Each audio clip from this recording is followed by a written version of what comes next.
I had so many recommendations in the comments on my Irene Adler video. I haven't been able to watch them all, but I have watched a couple of the Jeremy Brett Sherlock and the Soviet Sherlock.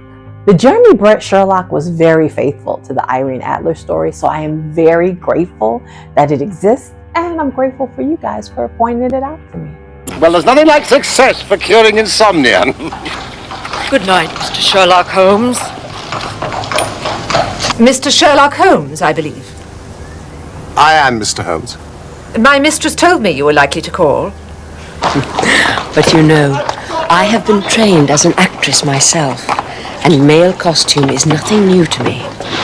Yes, it was I who followed you to your door.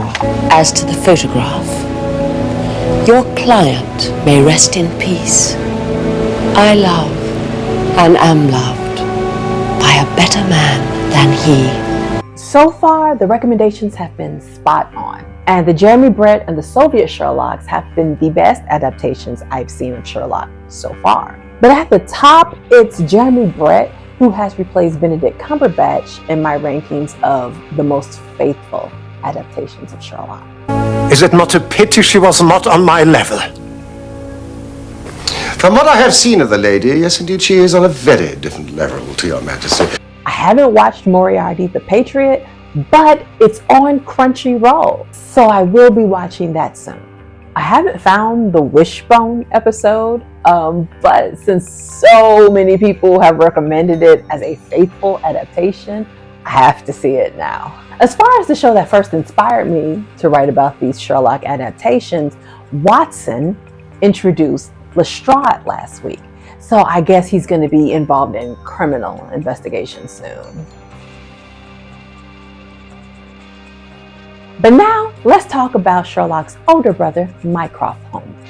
We first meet him in The Greek Interpreter, the other Jeremy Brett adaptation I saw this week. Sherlock introduces his brother by saying that Mycroft is not only more advanced than Sherlock in the skills of deductive reasoning, but that sometimes Sherlock turns to Mycroft for help when he's stuck. Something you must know about Sherlock Holmes: usually after the case is first presented to him, based solely on what was said to him by his client, Sherlock immediately has the case figured out. In those cases, he usually goes out and finds clues and facts to support his thesis. But when he doesn't have it all figured out, he looks for facts and clues and develops his thesis later. Now, the reason we are all reading about Sherlock Holmes and not Mycroft Holmes is because Mycroft was brilliant but inherently lazy. He didn't like to leave the house. If he couldn't solve the puzzle from his living room, he would farm it out to Sherlock, who he mocked for all of his activity. The only time Mycroft liked to leave the house was to go to the Diogenes Club, which was basically an anti-social club, and anti-whites, if you will. And by whites, I mean the famous club in London, not the actual people. You go there, you can eat, you can read the paper, journals, books even, and you're not allowed to speak at all. There are special rooms you would have to go to in order to speak to someone. And another main factor about Mycroft is he's overweight. This is the outcome of his generally sedentary existence. He only moves to eat and sit somewhere else. Like I said in my Irene Adler video, Mycroft and Sherlock had a generally friendly relationship. They are like pleasant acquaintances. They are friendly and even helpful to each other, but not very close. Holmes is much closer to Watson than he is to Mycroft, and there is no rivalry or enmity between them. I think one of the reasons why they aren't very close is that Mycroft is like 7 years older than Sherlock. So they didn't grow up and play together and develop that type of bond. Which brings us to the adaptations and how they basically ignore most of Mycroft's characterization. Starting with BBC Sherlock.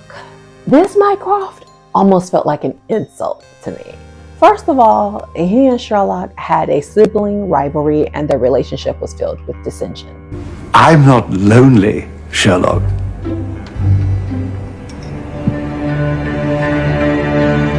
How would you know? Which I guess went with their overly mean Sherlock.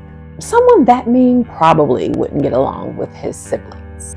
Well, anybody who wears a hat as stupid as this isn't in the habit of hanging around other people, is he? This Mycroft went from a person who vaguely worked behind the scenes in the British government to being an actual government official. Mikey, is this your laptop? Upon which depends the security of the free world, yes, and you've got potatoes on it. He performs just as much activity as Sherlock. He was still so much smarter than Sherlock that when he sent cases Sherlock's way, it really didn't make sense. I find nothing irresistible in the hat of a well-travelled, anxious, sentimental, unfit creature of habit with appalling halitosis. Damn. Because he could have solved them himself since he was smarter and moved just as much as Sherlock did.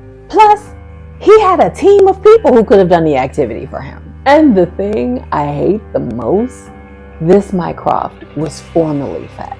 This Mycroft is skinny because he decided one day to get up, exercise. On to elementary. This Mycroft was also formerly fat and a government agent.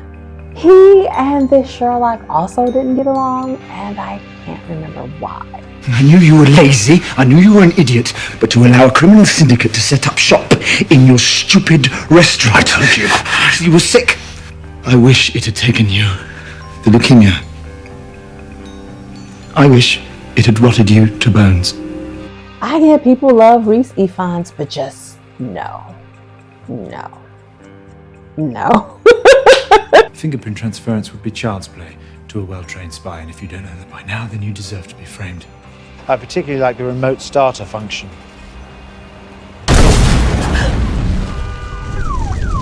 All right, now for Robert Downey Jr.'s Sherlock. For the longest time, I felt like this was the Mycroft that was closest to the actual character. He was overweight. He and Sherlock had a friendly but not very close relationship, and he was brilliant. And it's plain to the meanest intelligence that you have recently acquired a new bow for your violin. Same bow, new strings. The only thing I couldn't wrap my brain around was the random nudity. As someone in the comments said, it was a nod to Winston Churchill, who was also randomly nude around people. So Winston probably would have been Me Too'd, apparently. Now for the absolute worst. Enola Holmes. This Mycroft was the absolute worst of them all. He wasn't smart at all, let alone smarter than Sherlock. He was to track her down. Well, I've been engaged in trying to do so for a number of days. Of course. She's your sister. Keep your mouth shut. He may have worked in the government, I can't remember, but he had to depend on Lestrade to do his detective work. Her name? May Beatrice Posey. She looked. Small, dark, young. How young? Barely past 20. Lestrade! The detective that Sherlock ran circles around on an almost daily basis. I have to repeat it again. Mycroft was not smarter than Lestrade. Find her, and you will be well rewarded. This character was a complete travesty to the Sherlock Holmes reputation, and I was overall dissatisfied with Enola Holmes as an offshoot adaptation. Here is a couple of Facebook rants that I did after watching. Currently watching Enola Holmes. Now, I'm a fan of Sherlock Holmes. I even took a Sherlock Holmes literature course in college where we all read all of the novels and short stories. So because of that, anytime I watch an adaptation, I'm hyper aware of how un-Sherlock those characters are. So far, this Sherlock is way too sensitive and caring. Maybe he might be with a younger sister, but certainly not one he hasn't seen or written to since she was a baby. The only person Sherlock ever cared for was John Watson. He didn't really have a relationship with his brother outside of consulting him when he had a problem he couldn't solve. And Mycroft, they never get Mycroft right. The best Mycroft I've seen was Stephen Fry in the Robert Downey Jr. Sherlock movies. Mycroft is characterized by the fact that he was way smarter than Sherlock, but the only reason Sherlock is famous and he is not is because he is too lazy to leave his house and to solve crimes. He's also overweight and antisocial. There is no antagonism between Sherlock and Mycroft like you see in the adaptations because they simply do not relate to each other that way. They have more of a matter-of-fact relationship. Again, like the one in the Robert Downey Jr. movies. But enough of my rant. I'm only 20 minutes into the film. This is why I read the book after I watch the movie. I'll never enjoy a movie where I read the book first. Then after the movie, I came back with another rant. The main problem with Enola Holmes is the same problem that TV shows in the MCU had. If you're going to have huge world-destroying problems in the same universe where the Avengers exist, why aren't you calling the Avengers? Same with Enola and Sherlock. There is a story with a mystery in the same world as Sherlock where he doesn't come front and center and solve it simply because they wanted Enola to be front and center, not because it makes more sense for her to be the one to solve it.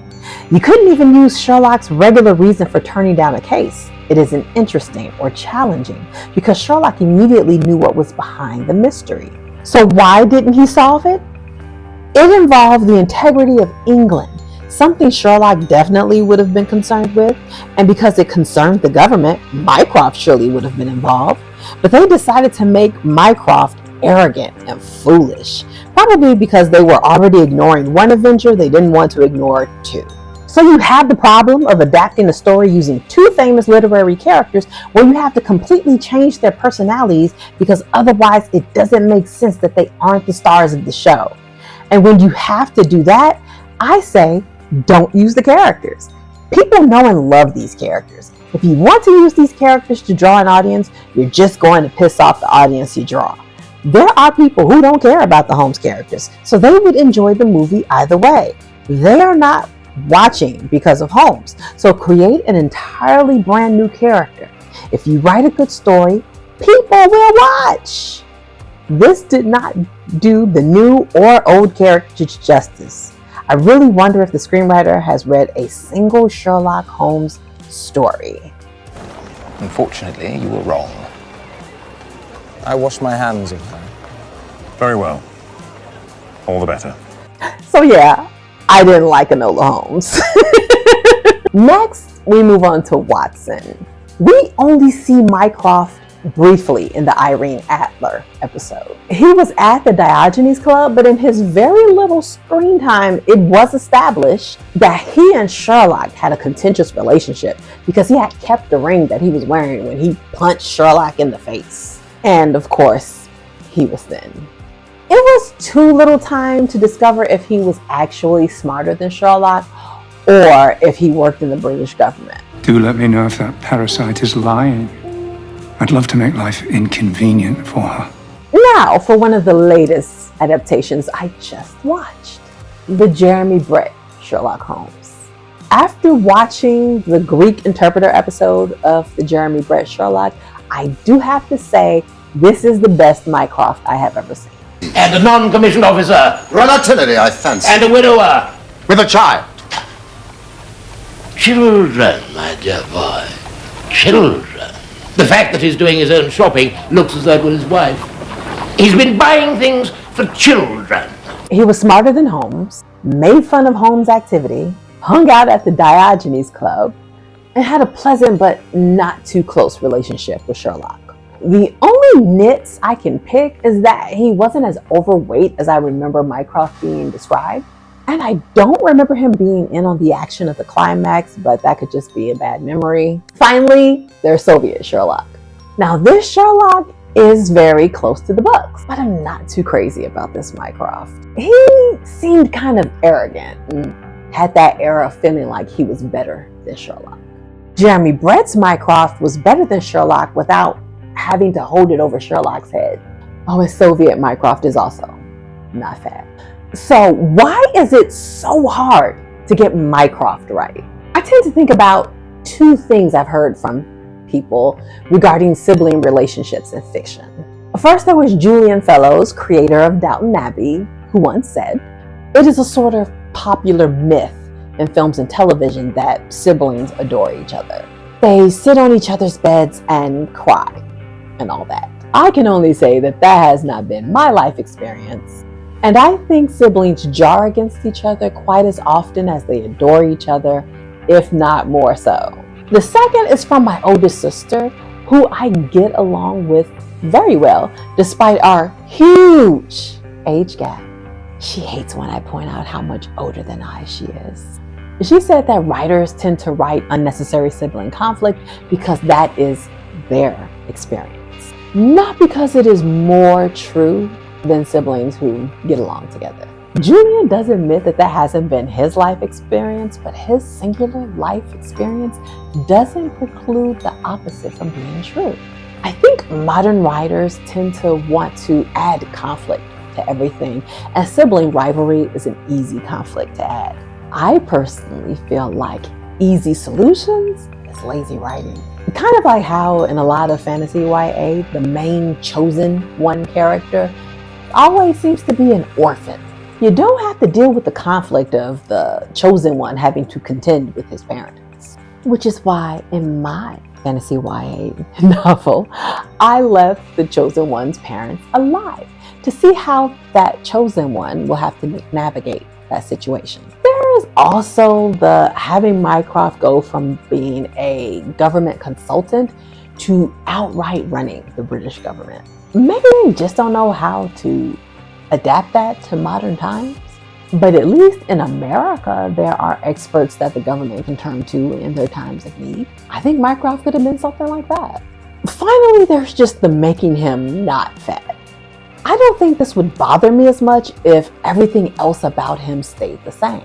For example, Jeremy Brett's Mycroft wasn't as fat as I expected him to be, but he still had his underlying laziness and uninterest in being amongst the general public.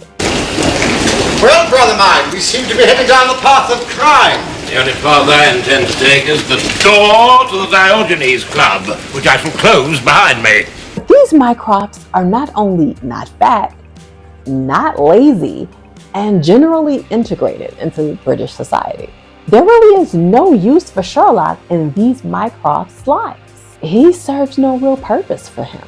It goes back to my analogy of Enola Holmes and the Avengers. If you are an Avenger, you're not going to go to S.H.I.E.L.D. for help.